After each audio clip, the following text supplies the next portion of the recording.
Jesus, my help, I call on your name.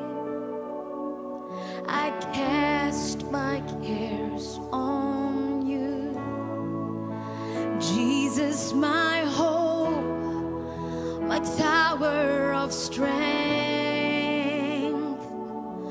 My faith is found in you. I see you pierced, wounded for me. When I look to the cross, I see. Sing it again. Jesus, my hope. Jesus, my help, I call on your name. I cast my cares on you. Jesus, my hope, my tower of strength. My faith is found in you. I see you pierced, wounded for me. When I look to the cross, I see. Yeah, yeah. I see grace, sealed by your sacrifice. I see love reaching for me.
Jesus, thank you, Lord. Pay the price for my healing. Pay the price for my blessings.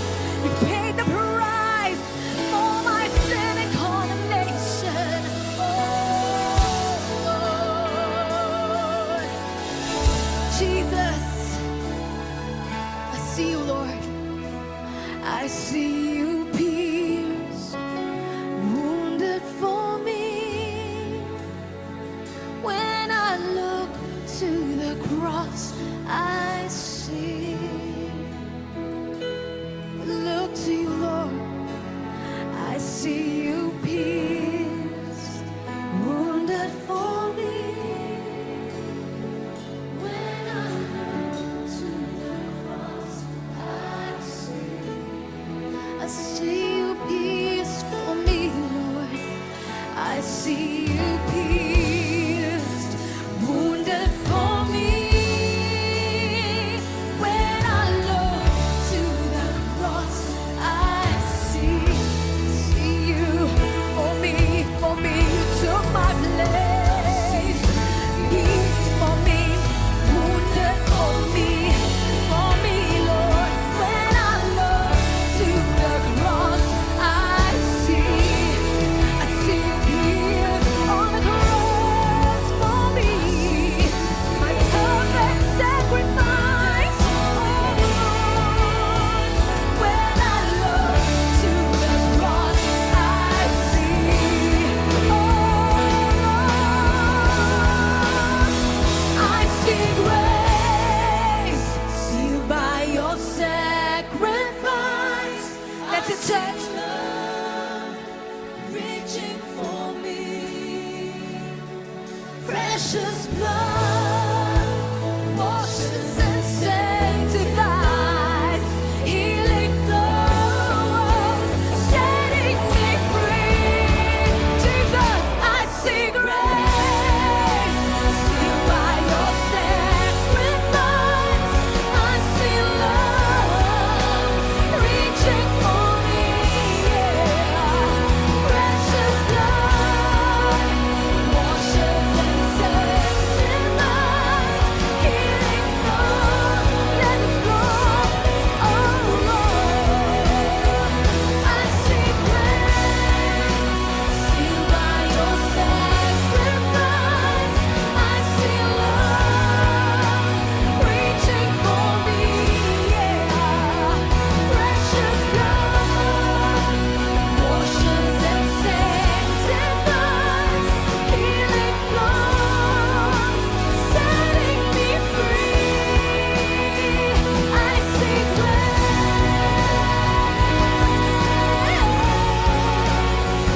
I see grace.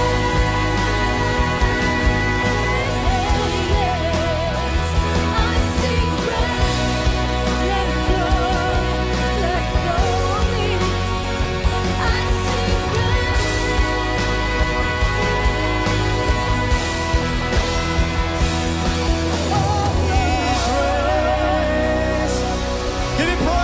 Hoje com o pastor Joseph Prince. Aleluia. Que maravilhosos dias nós vivemos. Dias quando Deus está revelando mais. Martinho Lutero restaurou a verdade da justificação pela fé. Antes disso, a igreja daquela época não permitia a leitura da Bíblia. A Bíblia estava literalmente acorrentada a um púlpito e estava em latim naquela época e poucos conheciam latim na época. E Martinho Lutero, que foi um grande erudito, foi o melhor da sua turma, conheceu hebraico, grego, latim e ele era alemão. Quando se tornou monge, ele leu a Bíblia que estava acorrentada. E chegou em Romanos capítulo 1, onde diz que o justo viverá pela fé. E é interessante que essa frase é repetida 3 vezes no Novo Testamento, 1 vez no Antigo Testamento, de Abacuque, de onde vem, o justo viverá da fé. Um amigo meu que é um pastor norueguês, ele me disse que a tradução em norueguês diz: aquele que é justo pela fé viverá. Assim, existem diferentes traduções, pode ser de duas formas. Aquele que é justo pela fé, não por suas obras, viverá.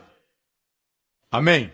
Ou aquele que é justo viverá pela fé. As duas formas são corretas, certo? Martinho Lutero leu isso e isso causou a reforma. Muitas pessoas se prendem ao que Martinho Lutero descobriu e, obviamente, veio de Deus. A reforma veio de Deus. Mas você estaciona e esquece que Deus sempre está progredindo. A vereda do justo é como a aurora que brilha, brilha até ser dia perfeito, quando veremos face a face. Em outras palavras, descobrimos que a verdade que Deus está mostrando agora, após se passarem centenas de anos, Deus está revelando mais. No passado, a igreja não sabia que a cura nos pertence. Nós sabemos disso agora. Deus não nos quer doentes. Deus nos quer saudáveis. Deus quer que a sua mente esteja em paz. Deus quer que o seu corpo seja robusto e saudável. Deus quer que o seu espírito seja livre da condenação e da culpa, tranquilo e em paz com Ele. E Deus quer que viva uma boa vida. Jesus disse, eu vim para que tenham vida e a tenham em abundância. Vejamos aqui João capítulo 10. Jesus disse para eles, vamos ao versículo 10. O ladrão não vem senão a roubar, a matar e a destruir. Deixe-me dizer algo. Quando Jesus disse essas palavras, ele estava falando para um povo judeu da sua época.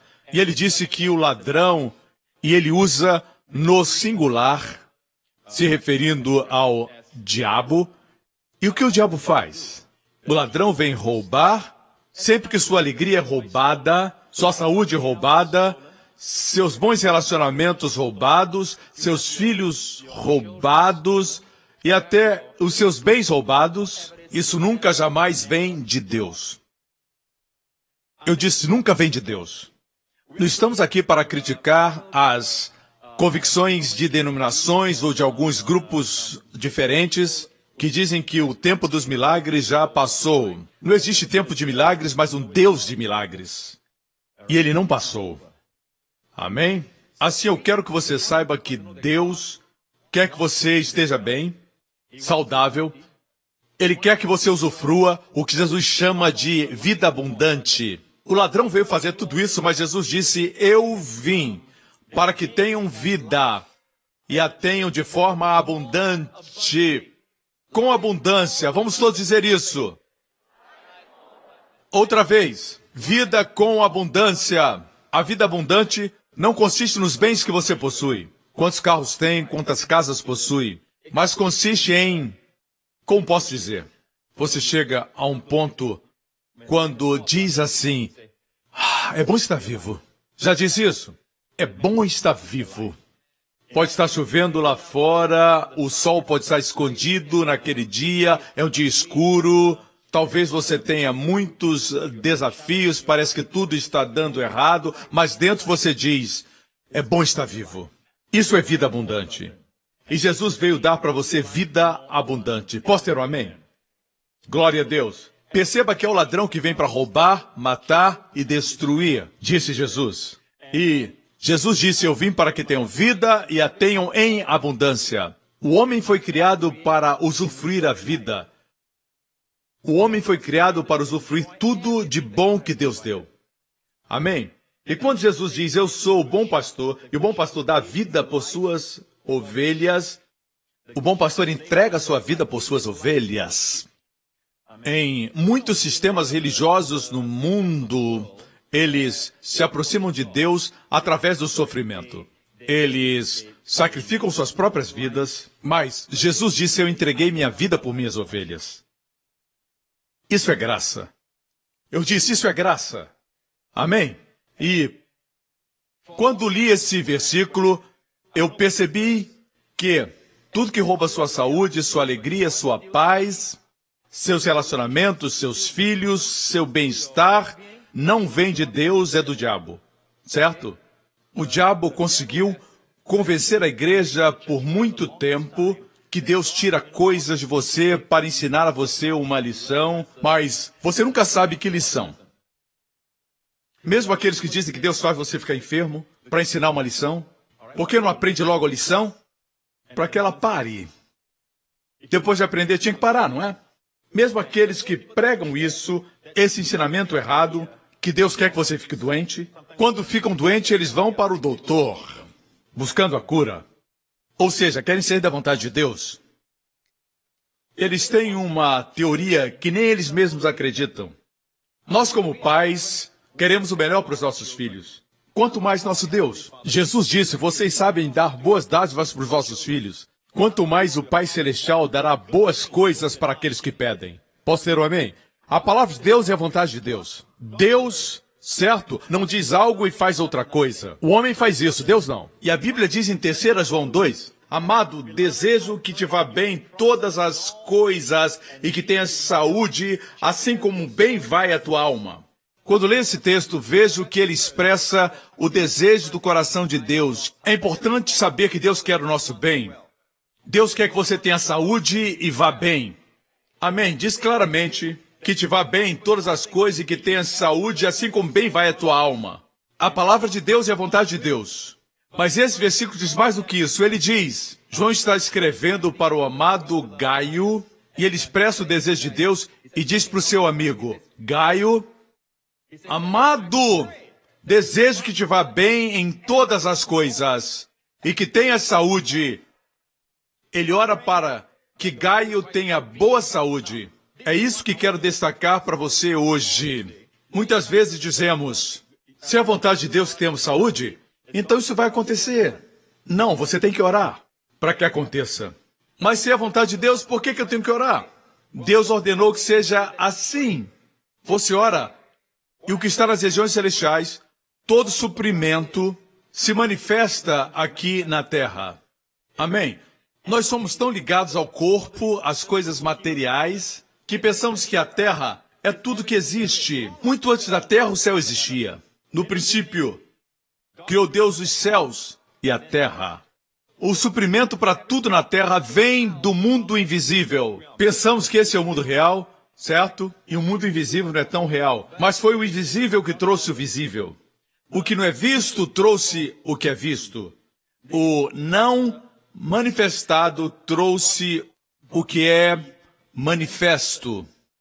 Porque nós vivemos um mundo visível, nós pensamos que esse mundo é mais real. Mas tudo que você vê, diz a Bíblia, tudo que é visível é temporal.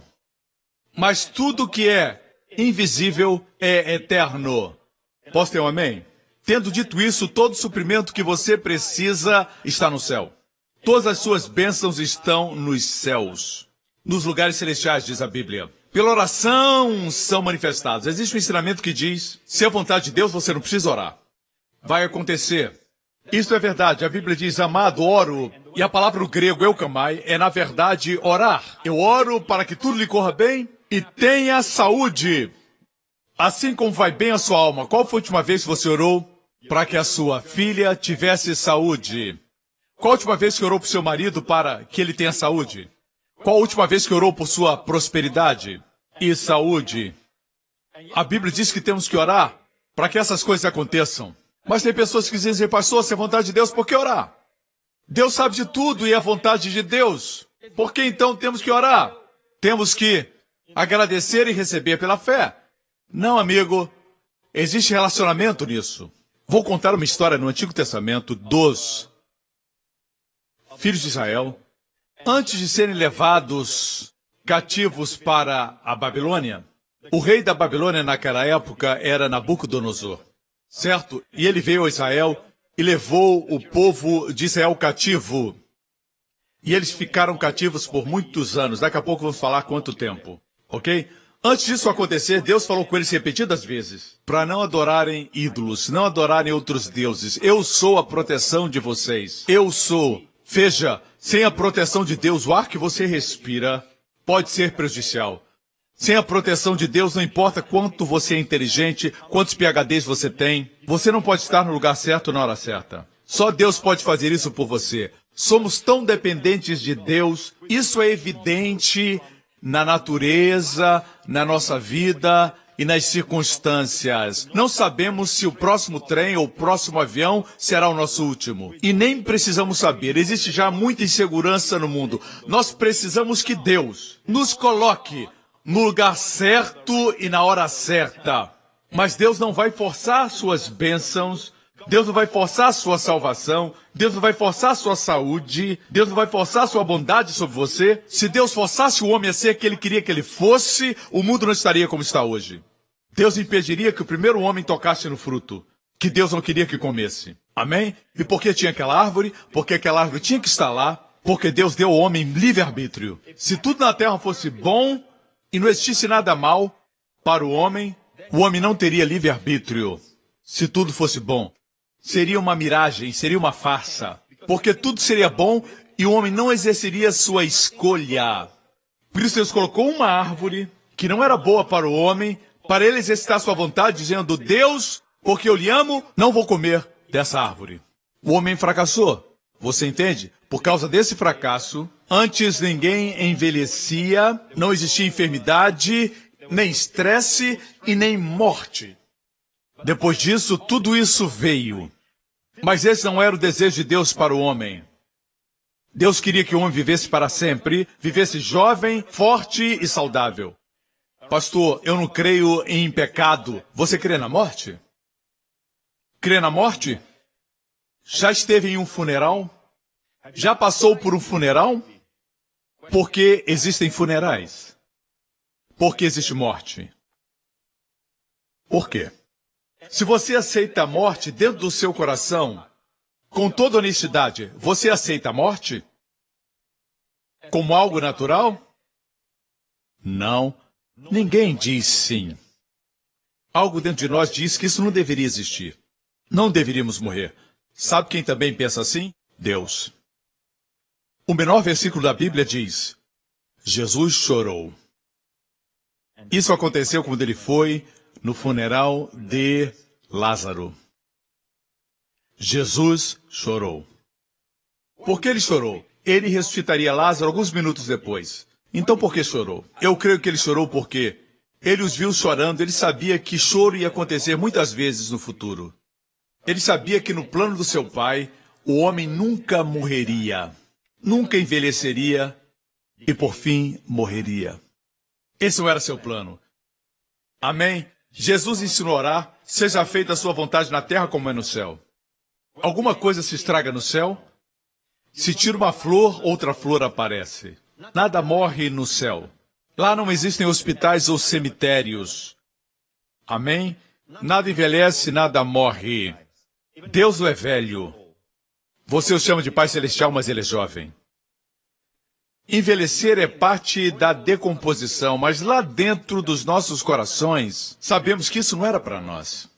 Porque é assim. Alguém talvez não reconheça o pecado, mas só vive no médico. Reconhece a enfermidade. Tudo isso está unido. Não estou dizendo que a sua enfermidade é culpa do seu pecado, mas o que estou dizendo é que toda enfermidade ao fim vem do pecado de Adão. Sem o pecado não haveria enfermidade nem morte. Quando Jesus veio à terra, nos mostrou a vontade do Pai. Ele diz: quem vê a mim, vê ao Pai. E ele fez o bem e curou a todos os oprimidos do diabo. Abriu os olhos dos cegos, os ouvidos dos surdos, purificou os leprosos, levantou os mortos. Jesus curou os doentes. Essa é a vontade do Pai. E a Bíblia diz que quando ele foi pendurado na cruz, em Isaías 53, vamos ler Isaías 53, ele foi ferido por nossas transgressões. Deixe-me parar aqui por um momento, para falar da lei de Deus. Não estamos sob a lei, mas sob a graça. E a lei, escute bem, é olho por olho e dente por dente. Se você tirar um dente, eu tiro o seu dente também. Amém? Você bate no meu filho, eu bato em você. O fato é esse. Só conhecemos a parte olho por olho, mas na lei diz olho por olho, dente por dente, ferida por ferida, golpe por golpe. Você me dá um golpe, eu dou um golpe em você. Isso é lei. Deixe-me dizer o que é graça. Pelas suas feridas, eu sou curado. Amém? Nossos pecados feriram o Filho de Deus, mas Deus nos deu a saúde que era dele. Não foi ferida por ferida, foi ferida por cura. Isso é mais do que podemos imaginar, é graça. Amém? Posso ter um amém? O homem colocou o Filho de Deus na cruz, dizendo, é isso que nós pensamos do Senhor Deus. Toma, aqui está seu filho. Eu sei que ele curou o enfermo, ressuscitou o morto, amou as crianças, multiplicou 5 pães e 2 peixes para alimentar 10.000 pessoas. Mas isso pensamos do seu filho. Coloque-o na cruz. E a cruz para eles era o lugar da maldição. Fica suspenso entre o céu e a terra, não faz parte do céu e nem da terra. Isso pensamos do seu filho, e o colocaram na cruz. E Deus disse, é isso que eu penso de vocês. Vou usar a cruz para amá-los. Vou usar a cruz como lugar onde seus pecados são perdoados. Quando Jesus consumou tudo na cruz. Jesus se tornou o Cordeiro de Deus que tirou o pecado. Isso é amor, é graça que ultrapassa o nosso entendimento. Você me fere, eu lhe firo. Não mereço isso, não mereço aquilo. Nós entendemos a linguagem da lei. Não entendemos a linguagem da graça. Deus tomou a pior coisa que o homem fez, crucificando o seu filho, que só fez o bem e curou a todos. Deus tomou o pior ato do homem e transformou na maior manifestação do seu amor. Esse é o nosso Deus. Posso ter um amém? Isso não é religião. Isso é realidade.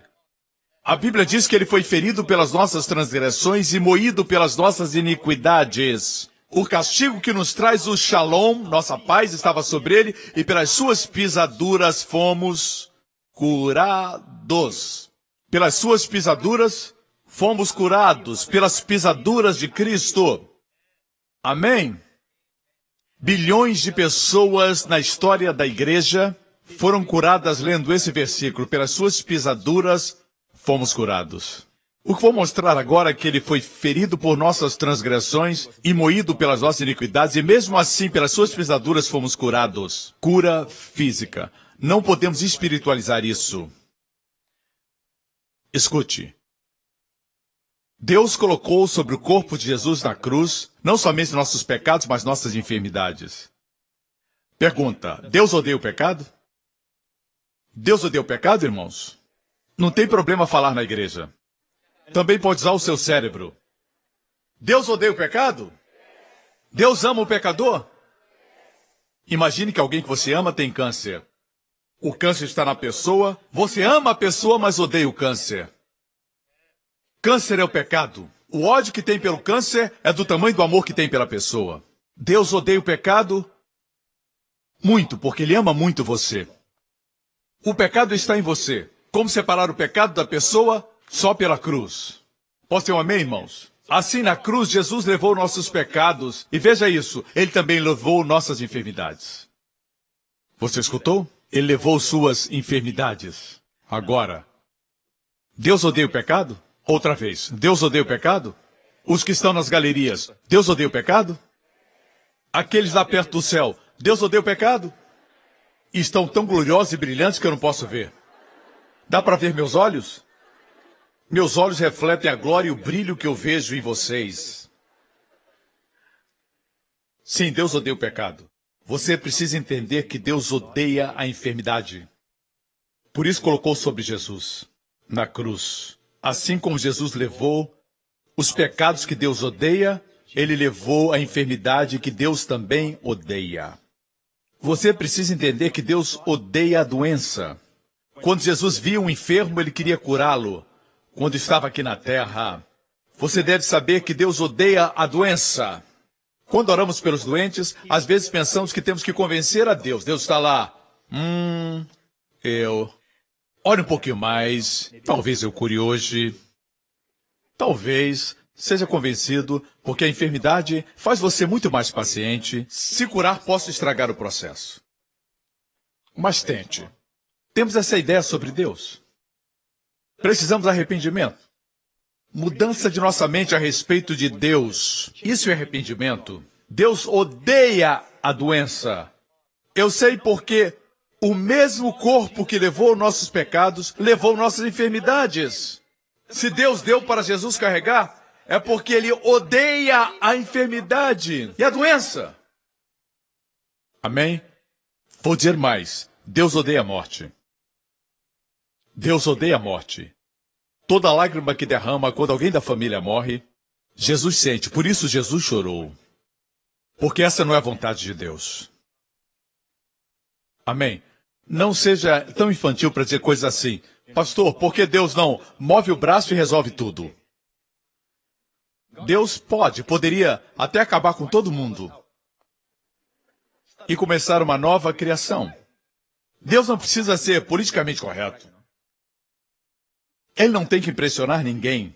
Deus não precisa agradar os jornalistas. Não tem que impressionar ninguém. Ele só precisava, e você estava acabado. Amém? Ele não nos deve desculpas e nem respostas. Mas Deus não faz isso. Ele não faz. Ele sabia que tinha que dar ao homem livre-arbítrio. Não queria robôs. Livre-arbítrio significaria que ele podia escolher errado. E o homem escolheu. Porque o homem escolheu errado, o diabo no lugar de Deus, sendo perfeito, ele não interferiu na escolha do homem. E o homem sentiu as consequências de escolher o diabo. O diabo trouxe problemas. O que o diabo queria era o controle da terra, porque Deus havia dado o controle da terra para o homem. O homem tinha controle. Deus criou o homem por último, porque o homem é a suprema criação. Deus aprontou tudo na terra para o homem. Assim, como pais, como um casal que está esperando o primeiro filho com antecipação, preparam o berço, o quarto, preparam tudo para a criança, compram as fraldas, compram tudo para a criança. Antes dela nascer, assim Deus fez tudo na terra para que o homem chegasse e usufruísse da sua criação. Então, Deus disse, tenha domínio sobre a terra. Deus deu ao homem autoridade. Apesar de não vermos hoje, a Bíblia diz que Deus disse, tenha domínio sobre tudo. Em Salmos diz que a terra foi dada para os filhos dos homens. Deus deu a terra para os homens. Deus colocou a chave na sua mão. E Deus disse, governe. O policial não precisa chamar o ministro dos transportes e dizer, posso parar esse caminhão? Se fizer isso, perde o emprego. Mas usa a autoridade que tem. Ele recebeu autoridade. Não importa se ele é pequeno e fraco, a autoridade não está nele, mas naquele que ele representa. A nação, a marinha, o exército está atrás dele. Assim Deus deu ao homem a autoridade, mas o homem entregou para o diabo. E quando o homem deu para o diabo, Deus não podia dizer, me dá de volta. Isso é do homem. Porque isso significaria que Deus não havia dado. Vou explicar melhor. Quem entende a lei vai entender isso muito bem. Deus tinha que ter uma forma legal de ter de volta. O diabo trouxe morte, enfermidade, doença e toda sorte de problemas, guerras, fomes, terremotos, e a terra ficou gemendo. Terremotos não são atos de Deus. As companhias de seguro têm cláusulas que dizem, não somos responsáveis por atos de Deus, mas nenhum terremoto é ato de Deus. O ladrão veio roubar, matar e destruir. A terra é caída? Sim. Isso é um fato. Você não precisa ir para a igreja para saber disso. A terra está caída. É assim que Deus queria que fosse? Não. O sonho de Deus para você é uma terra cheia de harmonia. Amém? Até os mosquitos fariam assim. Não chupariam seu sangue. Mas a Bíblia diz que tudo caiu quando o homem caiu. O homem era o rei da criação. Quando ele caiu, tudo caiu. A terra começou a gemer, começou a balançar, a tremer. Tudo começou a se decompor e se tornou menor. Por isso nós não viemos dos macacos. Não fomos um anfíbio que não tinha pernas e depois criou pernas e veio para a terra. Isso seria evolução, ou seja, do menor para seres mais complexos. A terra não reflete isso. Se eu deixar meu café super quente na cadeira ou em cima da mesa, quando eu voltar, ele não vai estar mais quente. Vai ficar frio. Tudo na vida degenera. Não passa do menor para o mais complexo. Vamos parar aqui e nos perguntar. Entendemos o plano de Deus para nós? O desejo de Deus para nós não vem pronto. Deus quer para nós, mas temos que querer o que Ele quer. Amém? Pare de falar, talvez Deus queira que eu tenha essa enfermidade. Deus não vai dar a você o que Ele quer se você não estiver de acordo com o seu pensamento. Deus não força a sua vontade sobre você. Alguém diz, por que eu não recebo? Porque você não quer. São os resultados da sua escolha. Quem determinou assim? Foi o próprio Deus. Amém. Voltemos ao texto. Deus quer que você vá bem. A Bíblia diz, pelas suas pisaduras fomos sarados. Portanto, a enfermidade é resultado do pecado. O pecado de Adão, ele trouxe todas essas coisas para a humanidade. Foi o homem que cometeu traição e deu a sua autoridade para o diabo, e só o homem podia restaurar. Por isso o Senhor Jesus veio como homem. E ele venceu o diabo como homem. Foi o único homem que nunca pecou. Por isso o diabo não pôde vencê-lo. Mas ele o venceu. Ele viveu uma vida perfeita, sem pecado, o que o qualificou como nosso substituto. Nenhum outro homem podia morrer porque todos temos o sangue pecador. Ele nasceu de uma virgem e a ciência agora comprova que a mãe não provê o sangue para o feto, a mãe provê comida para o feto e a placenta retira as impurezas da criança para a mãe. O sangue da mãe não passa pela placenta para o bebê. Isso está provado. Jesus nasceu de uma virgem. Seu sangue veio do Pai Celestial. Seu sangue não tinha pecado. Ele nasceu para morrer. Nem um bebê, nem uma pessoa vem ao mundo para morrer. Esse bebê foi o único que nasceu para morrer. Por isso colocaram num túmulo, a manjedoura era feita de pedras. Quando você vai em Jerusalém, você pode ver o túmulo vazio, que se parece com uma grande manjedoura. Um túmulo. Isso dizia que ele morreria como Cordeiro de Deus, o nosso substituto. O amor de Deus é maravilhoso. Eu não me canso de pregar sobre isso.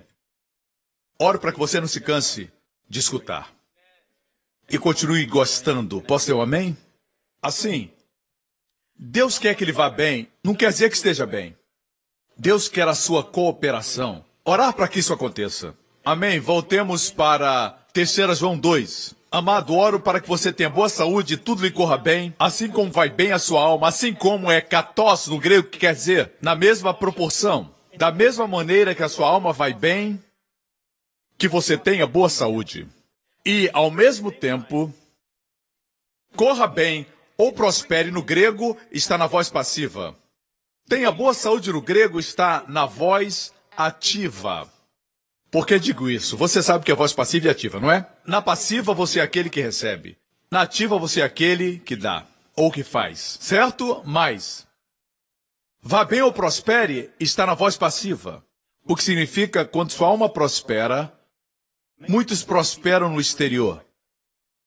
Na vocação, no ministério, no trabalho e coisas assim. Mas a saúde parece ser um desafio. Por quê? Porque a saúde é ativa. Não acontece automaticamente. Tem que orar para acontecer. Vocês me escutam? Mas isso não é ensinado. Eu escutei pessoas dizerem, você não precisa orar por saúde, precisa orar por cura, porque você está enfermo. Não precisa orar por saúde. Deus já quer você saudável. Não, tem que orar por saúde. Nesse texto diz claramente que João estava orando pela saúde de Gaio. Peço a Deus que prosperes em tudo e tenhas saúde.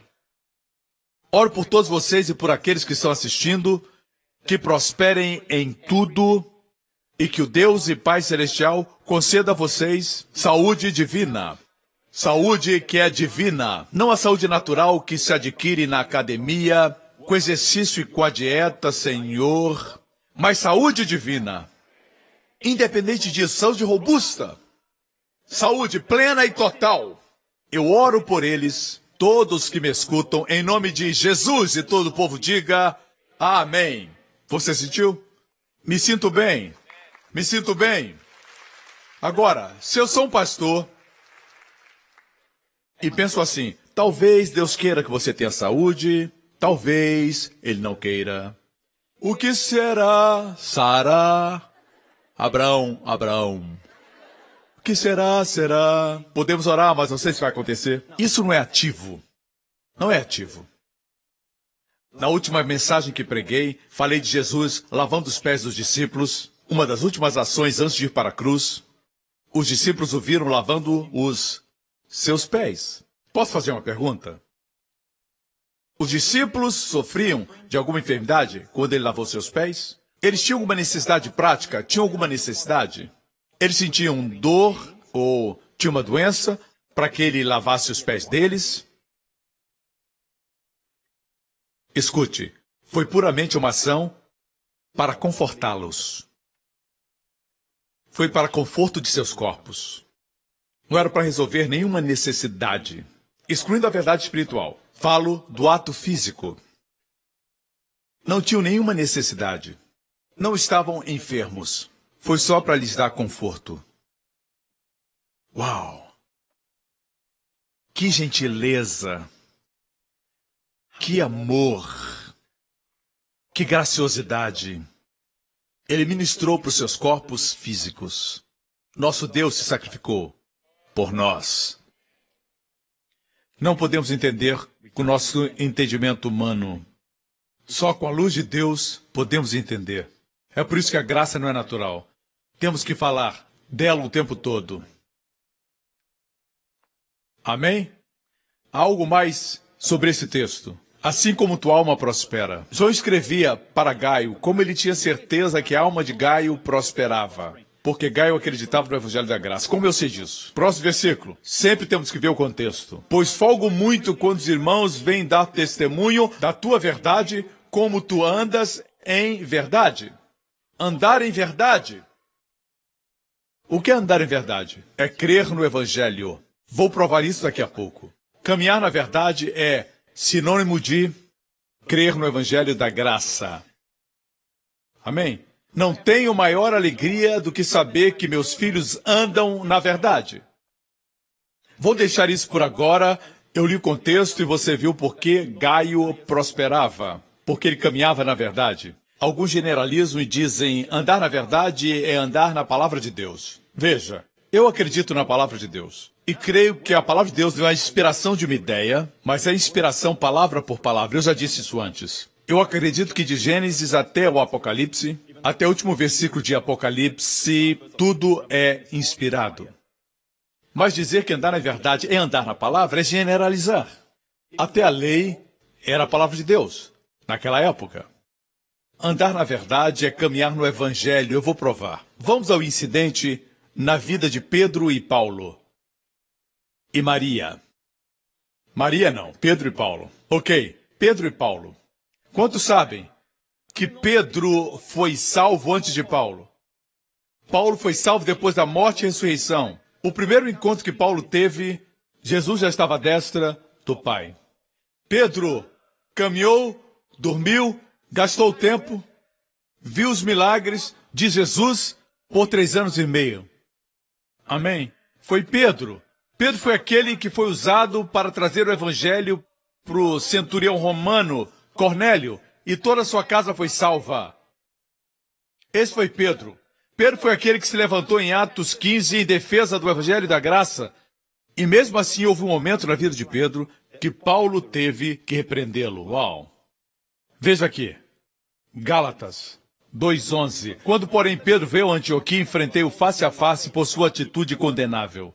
Pois, antes de chegar alguns da parte de Tiago, ele comia com os gentios. Quando, porém, eles chegaram, afastou-se e separou-se dos gentios com medo dos que eram da circuncisão. Versículo 13. Os demais judeus também se uniram a ele nessa hipocrisia, de modo que até Barnabé se deixou levar. Paulo ficou diante de Pedro e disse para ele: você é hipócrita. Uau! Você me escuta? Vejamos agora o verso 14. Quando vi que não estavam andando de acordo com a verdade do Evangelho, de acordo com a verdade, o que estava errado era somente uma refeição, uma comida. Ei, é só uma comida. Mas Paulo não negociava quanto à comida. Amém? Ou seja, Pedro comeu talvez bacon antes dos crentes judeus chegarem. Quando eles chegaram, parou de comer bacon. Seja o que fosse, o evangelho estava em perigo. E ele não estava andando de acordo com a verdade do Evangelho. Pedro foi a um prostíbulo? Pedro conspirou para matar alguém? Claro que não. Foi só uma comida. Mas Paulo viu que não estava seguindo a verdade do Evangelho. Quais as palavras gregas para não andar de acordo? Outra versão diz assim: mas quando vi que eles não andavam retamente conforme a verdade do Evangelho, ele repreendeu Pedro. A palavra grega é ortopodos. Não andar retamente é ortopodos, de onde vem a palavra ortopédico. Orto quer dizer ficar ereto. Podos vem de pé, caminhar, caminhar ereto. Vi que eles não andavam retamente conforme a verdade do Evangelho. Não caminhava segundo a graça. E a Bíblia diz, em Salmos, não negará bem algum aos que andam em retidão. Naquela época estavam sob a lei. Na graça, caminhar em retidão é crer na graça. Caminhar na graça de Deus. Vocês me escutam? Estão aprendendo?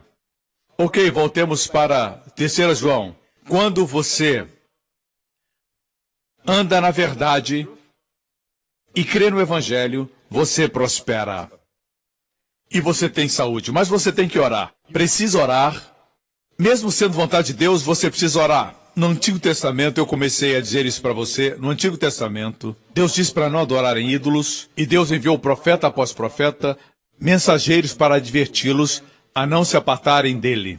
Mas eles adoraram outros deuses e pararam de adorar o Deus verdadeiro, o Deus de Abraão, Isaque e Jacó. Fizeram ofertas para outros deuses e não ofertas para o Deus verdadeiro. O que Deus fez? Ele enviou o rei Nabucodonosor, que os levou cativos para a Babilônia. Mas Jeremias profetizou naquela época que ficariam lá por um tempo. Vejamos o que ele disse. E toda esta terra virá a ser uma desolação e um espanto, e essas nações servirão ao rei da Babilônia por 70 anos. O limite era de 70 anos. Ficariam cativos por 70 anos, disse o profeta Jeremias. Em Jeremias 29, porque assim diz o Senhor, certamente que passados 70 anos em Babilônia, eu vos visitarei e cumprirei sobre vós a minha boa palavra, tornando a trazer-vos a esse lugar. Deus disse para eles, depois de 70 anos em cativeiro, numa terra estranha, na Babilônia, sob Nabucodonosor e os reis que os seguiriam, Deus diz, eu vos visitarei, cumprirei sobre vós a minha boa obra e os trarei de volta para a terra de Israel. Deus também fez isso em 1948. Deus os trouxe de volta depois de 70 anos. Se Deus havia prometido, por que então orar? Entre os que foram levados cativos, ainda jovens, estava Daniel e os seus 3 amigos. Ficando no cativeiro, depois de 70 anos seria um homem velho. Veja o que aconteceu com Daniel na Babilônia. No ano 1º do seu reinado, eu, Daniel, entendi pelos livros que o número de anos de que falara o Senhor ao profeta Jeremias, que haviam de durar as desolações de Jerusalém, era 70 anos. Veja, Daniel era profeta. Daniel foi o homem que viu o anjo Gabriel. Daniel teve visões, Daniel teve sonhos, mas ele estudou a Bíblia. A revelação dos anos que Israel estaria cativo, não recebeu de anjos e nem de sonhos, recebeu da Bíblia. Quantas coisas podemos aprender quando mergulhamos nessa fonte de vida? Ele entendeu pelos livros que seriam 70 anos. Ele sabia que estava terminando. O que ele fez? Bem, Deus prometeu que nos visitaria e nos levaria de volta. Não, eu, pois, dirigi o meu rosto ao Senhor Deus para buscar com oração e súplicas, com jejum e saco e cinza, que não se aplica a nós hoje. Mas a oração se aplica. Apesar de ser a vontade de Deus, levá-los de volta, mesmo assim ele orou. Não diga se a vontade de Deus vai acontecer, mas ore. Qual foi a última vez que orou por seu marido para prosperar nos negócios? Amém? Por saúde. Eu não acredito na prosperidade para eu ser. Eu. Meu. Isso é egoísmo. Deus quer que eu prospere Porque o pobre não pode ajudar o pobre. O doente não pode ajudar o doente. O são ajuda o doente. O são visita o enfermo. Amém, pastor. Boa pregação, aleluia. Vou orar para o senhor ter saúde. Amém, que sua tribo aumente. Não disseram que você é bonito? Sim. Ok. Vou mostrar agora algo que é uma nova revelação que Deus me deu. Quando estudava, vou compartilhar com você. Deus disse, por falta dessa revelação, o meu corpo está enfermo. O corpo de Cristo está enfermo. Ele me disse. Essa revelação Deus me entregou. Nunca ouvi ninguém pregar sobre isso e nunca li. Primeiro vou mostrar o que diz Isaías 53, ok? Mas ele foi ferido por nossas transgressões, esmagado por nossas iniquidades, o castigo que nos traz a paz estava sobre ele, e pelas suas pisaduras fomos sarados. Todos nós como ovelhas, como o quê? Depois de dizer, pelas suas pisaduras somos sarados, diz, todos nós como ovelhas, desgarradas. Cada um se desviava pelo seu próprio caminho. Mas o Senhor fez cair sobre ele a iniquidade de todos nós. Veja esse texto comparado. Diz, pelas suas pisaduras fomos sarados, e todos nós andávamos desgarrados como ovelhas. Cada um se desviava pelo seu caminho. Vamos a 1 Pedro 2.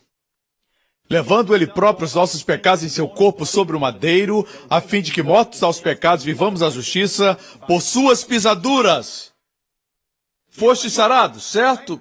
Verso 25. Pois éreis desgarrados como ovelhas, igual a Isaías 53, exceto por uma diferença. Mas agora vos haveis convertido ao pastor e bispo das vossas almas. E o Senhor me disse, o dia em que a igreja me enxergar como pastor, não somente no intelecto, mas de forma experimental, não terão mais doenças. Pastor, antes de aplaudir, por favor, não tire meu tempo.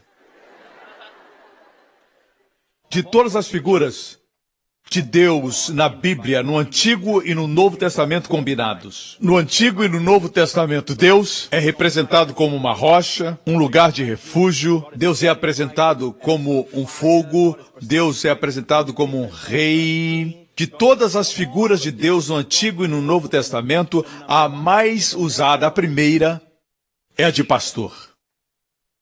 Pastor, no momento que você para de sentir que o bom pastor está olhando por você, está cuidando de você, guiando você, restaurando você. O bom pastor está fazendo sua bondade e misericórdia lhe seguirem. O dia em que você sentir que você é dono da sua própria vida, você cuida da sua família, cuida da sua carreira, se protege dos inimigos, nesse momento não haverá mais ninguém para cuidar de você. Você vai ter que cuidar de você mesmo. E vai ficar doente. Escute. A revelação da cura e do pastor. Ovelhas desgarradas são doentes. Mas não somos mais desgarrados. Retornamos. Eu vou mostrar para você como temos que ler a Bíblia. Nós retornamos ao pastor e bispo das nossas almas. Veja como lemos. Veja, pastor, temos que retornar ao pastor. Temos que retornar para o pastor. O peso está sobre você. Vou mostrar a palavra grega para retornar. Não está na voz ativa. Não é você que faz. Você é retornado. É voz passiva. A voz no grego é passiva. Alguém retornou você para o pastor. Quem fez isso foi o Espírito Santo. Quando Jesus contou a parábola da ovelha perdida, disse um fazendeiro, ou melhor, um pastor. De onde veio o fazendeiro? Um pastor. Tinha 100 ovelhas e perdeu uma. Ele deixou as 99, e nenhum pastor faz isso. Nenhum pastor deixa as 99 para buscar aquela que se perdeu. Exceto um pastor, o bom pastor. Ele deixa as 99 e procura a perdida. Quem procura? O pastor.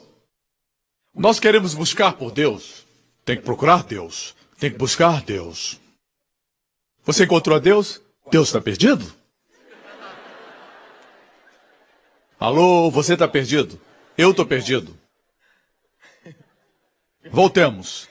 Mas agora tendes voltado, está na voz passiva e não ativa. Você foi trazido. O pastor perdeu a ovelha. O pastor procurou a ovelha. O pastor encontrou a ovelha, clamando, com frio, sozinha, faminta. O pastor pegou a ovelha. O pastor carregou a ovelha para que ela descansasse na sua força. O pastor trouxe a ovelha para o aprisco. O pastor disse, alegremo-nos. O que fez a ovelha? Essa história não é minha, é uma parábola de Jesus. O pastor fez tudo. O que fizemos? Somente uma coisa. Berramos. Bé! Isso é oração. Outra coisa que fizemos foi que quando ele nos carregou e nos colocou nos seus ombros, nós nos permitimos descansar. Pom. Fizemos isso. Ser salvo é consentir ser salvo. É consentir ser salvo. Consentir ser amado. Amém? Tenho pena dos que escrevem, eu sou o capitão do meu destino, o mestre da minha sina. Eles vivem uma vida, não dizem nada para a esposa, tentam aparentar força, mas por dentro estão quebrados. Porque não é vontade de Deus que você seja o seu dono. Deus quer que você seja amado como ovelha e ele o pastor. Boas ovelhas, bem alimentadas, se tornam bons pastores. Antes de Davi se tornar rei e matar o gigante Golias, mas alguns dizem, eu quero ser macho. Eu sou machão. Um homem verdadeiro é um homem sensível. Davi matou o gigante Golias. Você sabe por quê? Porque dependia do Senhor. Quando você tem Deus, se é mulher, sua feminilidade é maximizada. Se é homem, sua masculinidade é maximizada. Ele faz de você um homem de verdade. Não tenha essa ideia. Eu sou homem, eu sou o provedor. Não pense assim. Você vai se estressar e vai ficar velho mais rápido. Não viva a vida assim. Deus quer que você seja amado. Viva a vida amado. Amado por Ele. Trabalhe amado. Descanse amado. Planeje a vida amado. Pelo bom pastor. Posso ter um amém? Assim, o Senhor diz que Ele é aquele que nos traz de volta, nós nos deixamos ser amados por Ele. Eu disse há alguns instantes que bons pastores são boas ovelhas. Permitem ser pastoreados. Davi é um bom exemplo. Ele matou Golias, se tornou o maior rei de Israel. Por que Deus o fez rei? Porque Deus viu Davi cuidando das ovelhas. Deus disse para Davi, porque você foi um bom pastor, eu escolhi você para pastorear meu povo Israel. Davi foi um pastor de ovelhas, mas ele também escreveu o Salmo 23. O Senhor é meu pastor. Davi se viu como ovelha e disse, nada me faltará. Lo kasser, no hebraico, nada faltará. Não faltará a paz, não faltará a saúde, não faltará dinheiro, não faltará favor, não faltará nada na minha vida, porque o Senhor é o meu pastor. O Senhor é meu pastor. Amém?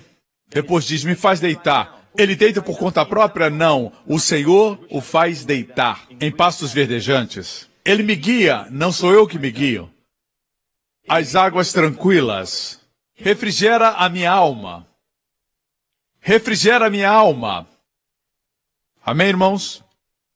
Veja. O mundo diz que você tem que ter cuidado, porque o competidor pode entrar na sua frente e cortar você. Tem que dirigir rápido para não ser cortado. O mundo é assim. Você tem que aprender o máximo. É fácil ver os pais investindo no estudo de seus filhos. Algumas escolas dizem, temos os melhores cursos. E às vezes até mentem e os pais acreditam nisso.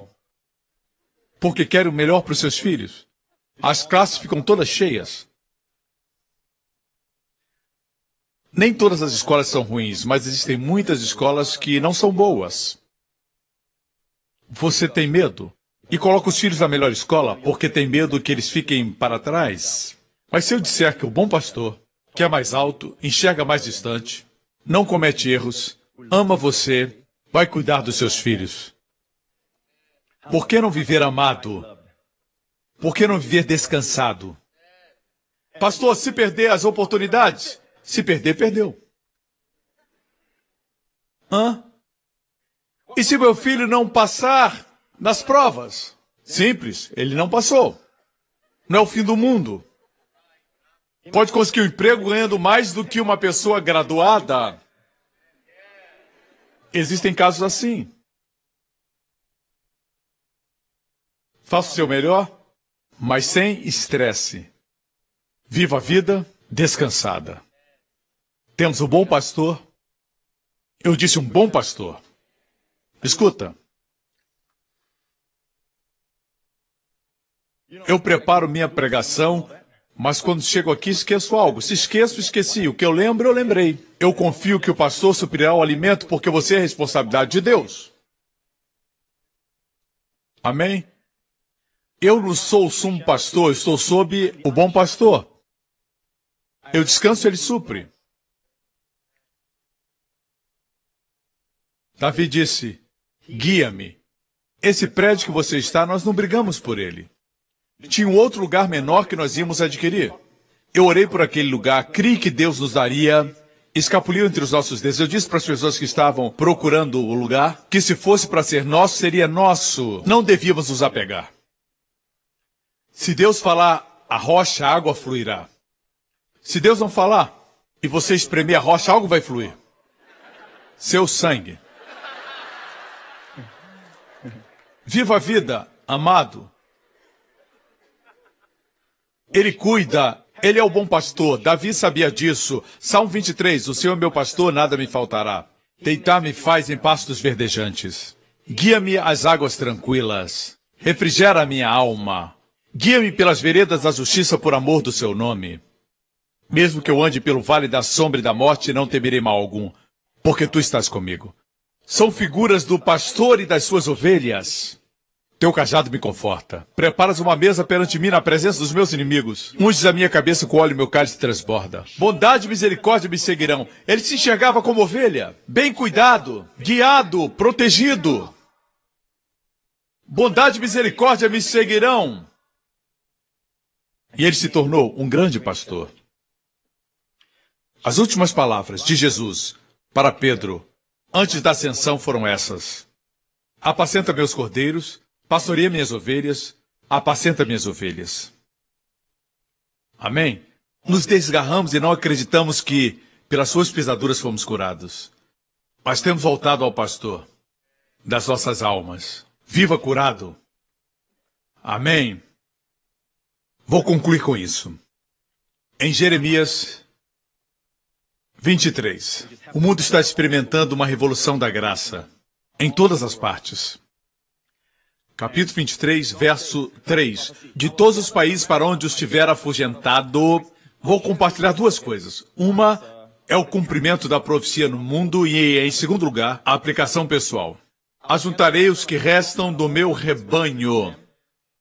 Antes disso, voltemos a João capítulo 10, onde diz que o ladrão veio roubar, matar e destruir. O contexto fala do bom pastor. Eu sou o bom pastor, ou seja, por falta de pastoreio, de ensino, o ladrão vem roubar, matar e destruir. Olhe para o versículo 7. Jesus disse, em verdade vos digo, eu sou a porta das ovelhas. Todos quantos vieram antes de mim são ladrões e salteadores, mas as ovelhas não os ouviram. Ladrões e salteadores. Eram os religiosos. Ele não disse que os donos dos prostíbulos eram ladrões. Ele não disse que os publicanos eram salteadores. No contexto das ovelhas, todos que vieram antes, em termos de liderança, eram os fariseus que tinham uma atitude de mais santos. Ele os chamou de salteadores e ladrões. Deixe-me dizer, a forma maior do diabo se disfarçar é como um pregador ou como um mestre.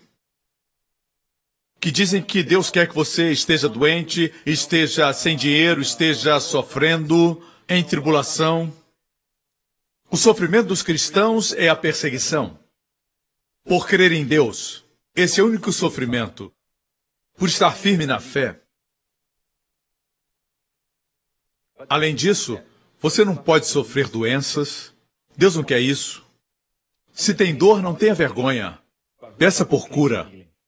Mas com ensinamentos religiosos, eles roubam. O contexto fala da religiosidade. Jesus diz, quando eu vier e ouvir o meu ensinamento, eu darei vida abundante.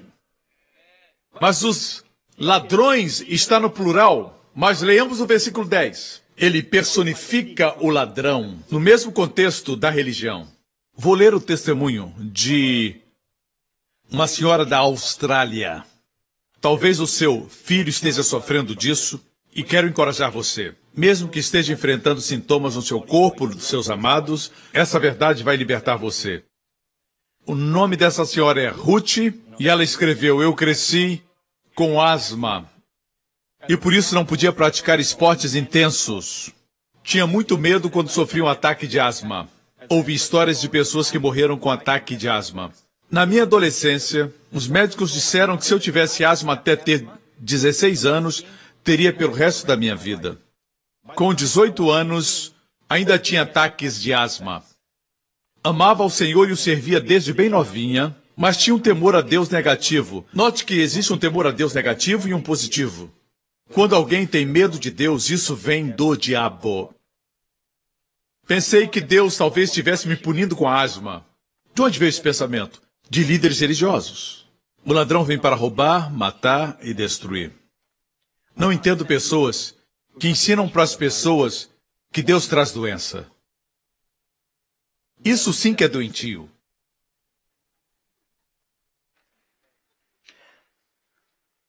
Mas mesmo assim pedi a cura. Eu estava muito confusa. Quando tinha 18, saí de casa para estudar. E na escola introduziram para mim a mensagem da graça. Escutei por alguns meses até que entendi que Deus me ama apesar das minhas crenças erradas. Não somente Deus me ama, mas seu Filho morreu por meus pecados. Entendi que o Pai Celestial não me deu asma porque Cristo foi punido por meus pecados ali na cruz e tirou a minha asma. Com essa revelação eu orei e pedi que Deus me curasse. Muita gente ora para Deus tirar a enfermidade. Mas ela orou porque recebeu uma revelação. Isso é muito importante, irmãos. Depois dessa oração, o diabo tentou colocar em mim um medo, dizendo que Deus não me curou. O inimigo colocava sintomas de asma em mim para que eu usasse um inalador, mas eu declarava, pelas suas pisaduras eu sou curada. Não negava a realidade da asma, mas negava o direito dela de me atingir. Ela pensou bem. Quando eu completei 22 anos de idade, fiquei livre totalmente dos sintomas de asma. Foram 4 anos. Eu recebi a cura através de um processo. Hoje, sou uma treinadora de educação física na Austrália. A asma não me impede mais de ser fisicamente ativa. Durante um dos treinamentos, eu compartilhei meu testemunho. Toda glória e louvor a Deus. Amém, amém, amém. Glória a Deus. Mais um testemunho. E vem de um pastor. Pastores têm sido transformados. Não somente isso, seus filhos também. Um pastor me disse, não um pastor, um ensinador. Ele é muito conhecido no seu estado. Ele é da América. Ele veio falar comigo e conversamos sobre o Evangelho da Graça e ele não concordava comigo, em muitos pontos. Não me importo, eu respeito aqueles que vêm conversar comigo. Amém? Na semana passada ouvi que, algum tempo atrás, o filho dele deixou o Senhor. Havia deixado a igreja. Esse rapaz, com pouco mais de 20 anos, encontrou um dos meus livros, leu e voltou para o Senhor. E foi o pai que contou isso. O filho agora está no seminário, certo? Irmãos, lembre-se sempre que o poder está na pregação. Os que pregam contra a graça, contem testemunhos de pessoas que possam dizer, agora que fiquei livre da graça, minha vida mudou. Contem os testemunhos. Todas as semanas chegam testemunhos a nós, não temos tempo para ler todos. Chegam todas as semanas, e não são sobre, fui livre da culpa, fui livre da condenação, mas pessoas que são livres da pornografia. Pessoas que foram livres das drogas. Curas. Dizem que o que eu prego é heresia, mas está glorificando a Jesus e trazendo saúde para o povo. Amém? Esse pastor da Carolina do Norte, nos Estados Unidos, sou pastor de uma igreja na Carolina do Norte, mas não trabalho tempo integral. Faço um curso teológico à distância. Eu pregava sobre a integridade e fazia de tudo para servir melhor ao Senhor. A vida exigia muito e eu fiquei desgastado. Considerei deixar o ministério por um tempo para terminar os meus estudos. Também enfrentava há mais de 15 anos um vício. Mascar tabaco, você sabe o que é isso? Mascam tabaco, depois cospem. Quando cospem, o cuspe pode alcançar 3 metros de distância. Eles acertam no mesmo lugar. Eu vi isso nos filmes de cowboy. Mascava tabaco por 15 anos. Certo domingo subi no púlpito e confessei meu vício. Peguei uma lata de tabaco e disse, como Davi fez com Golias, vou cortar a cabeça desse vício e lançar as aves dos céus. Com lágrimas eu deixei o vício e muitos vieram ao altar abandonar seus vícios. Contudo, uma semana depois estava mascando e me sentindo condenado. Vocês pastores que assistem e se opõem à graça, qual o seu vício? Qual é o vício que você tem?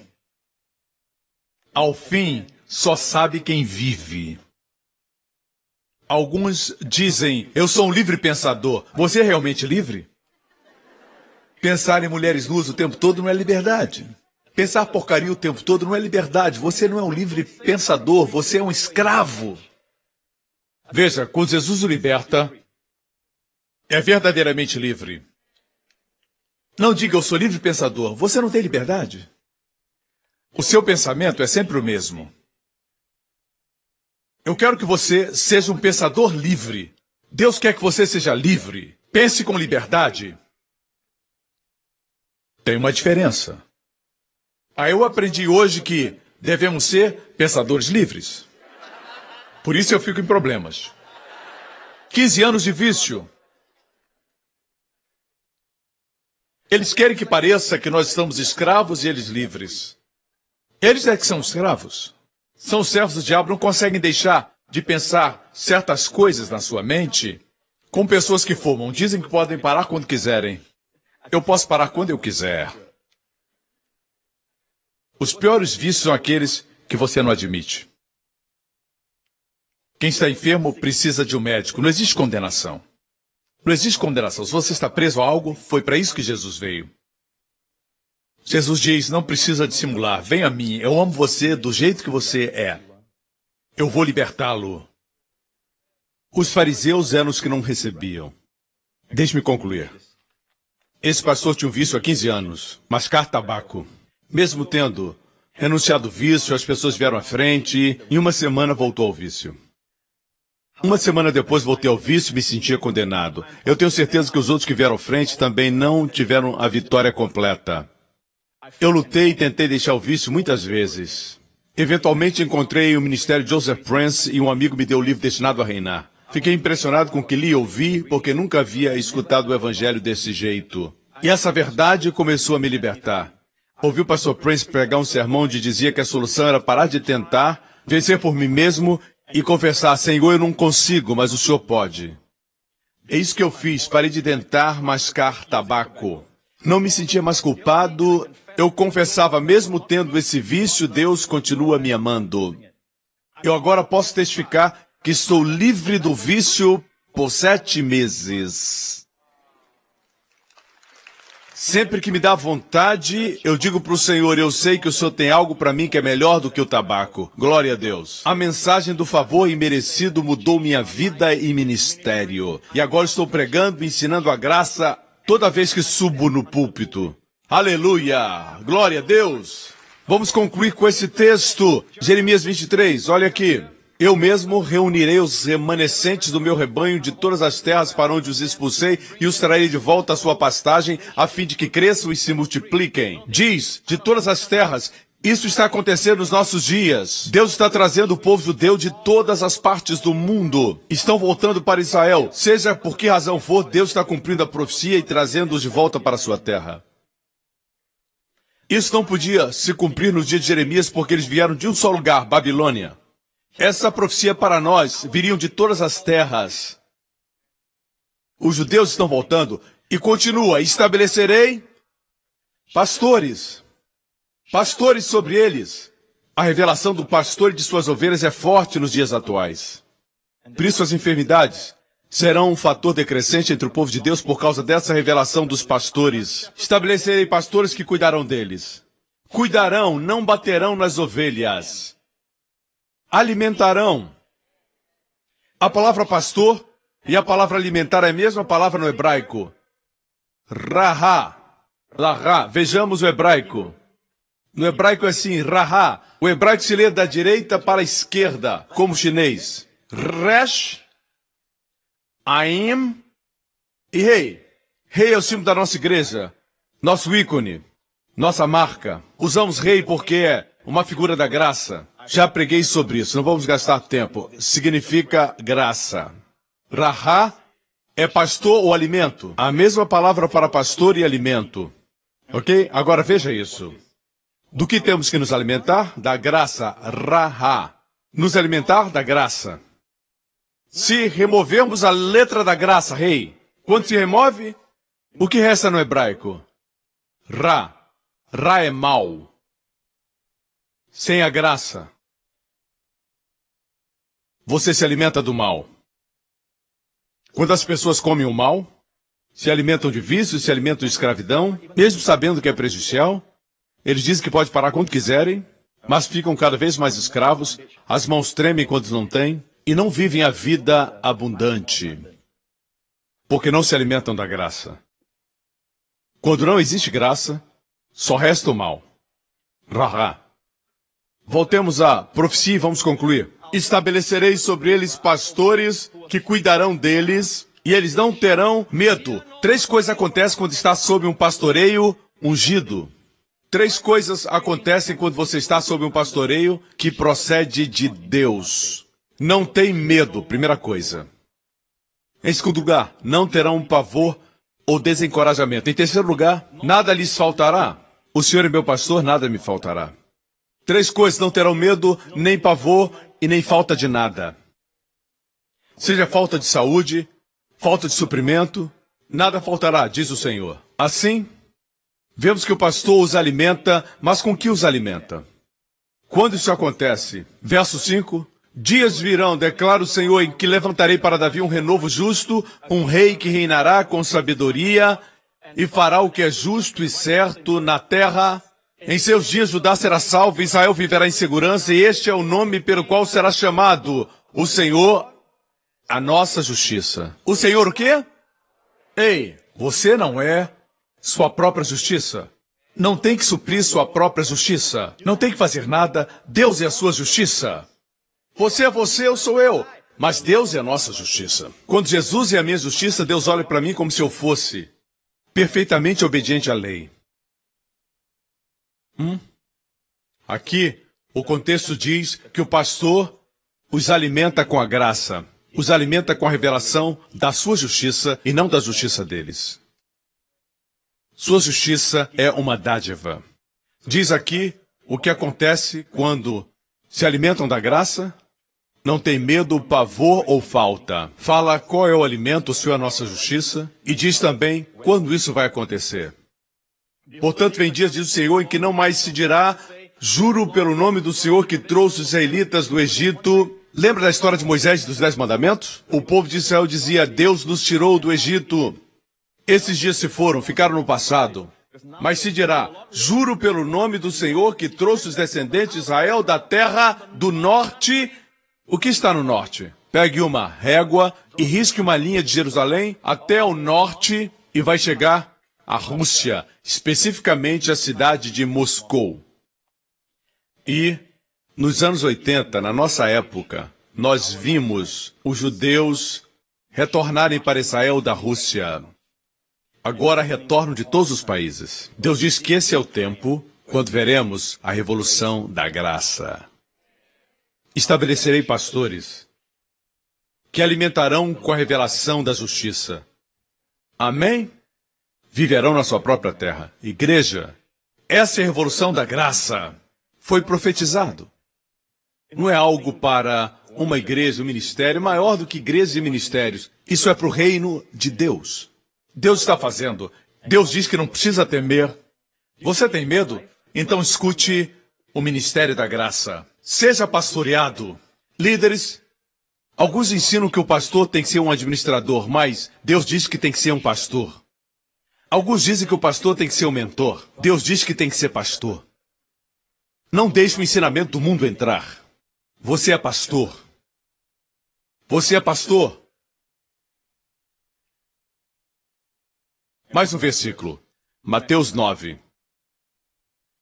Ao ver as multidões, teve compaixão delas, porque estavam aflitas e desamparadas, como ovelhas sem pastor. Quando Jesus vê pessoas desgarradas, quando via as pessoas nos seus dias, perto do mar da Galileia, não as via como rebeldes. Esse povo é rebelde, essa gente não considera Deus, merecem a sina que tem, por isso estão machucados, feridos e deprimidos, eles merecem isso. Ele não agiu assim. O problema delas é que eram ovelhas sem pastor. Por isso se moveu de compaixão delas. Teve compaixão por elas. Como vemos o mundo? Eles sabem que são enfermos. Eles sabem disso. Até nas músicas declaram que são enfermos. Sabem que são doentes. Pensam que curtem a vida, mas não curtem. Não curtem. Não é curtir a vida quando no dia seguinte nem lembra com quem dançou na noite anterior. Não lembra com quem dormiu na noite anterior. Nem se lembra que vomitou tudo que comeu. Tem depressão e é preso por essa e essa droga. Tem que injetar tantas coisas para se sentir vivo. Isso não é vida. Deus ama você. Você é precioso para Ele. O mundo talvez não se importe, mas Deus se importa. Ele não vê você como um rebelde, Ele vê você como ovelha desgarrada. Ele enviou o Espírito para trazer você de volta. Eu não creio que ninguém aqui, ninguém que me assiste pela televisão, assiste por acaso. Deus está atraindo você, está trazendo você de volta ao pastor da sua alma. Nesse auditório, todos os olhos fechados e cabeças baixas por um momento, eu creio que o Espírito Santo está trazendo de volta ao bom pastor. O bom pastor deu sua vida por suas ovelhas. Escute-me. Um dia, essa vida vai chegar ao fim.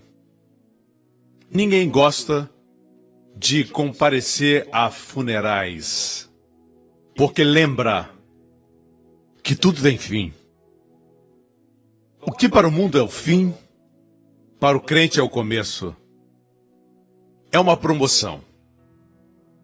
Não sabemos quando Jesus vai abrir as nuvens e voltar, mas a Bíblia diz que Ele vem em breve. Por enquanto, a terra que vivemos não está totalmente sob o seu controle.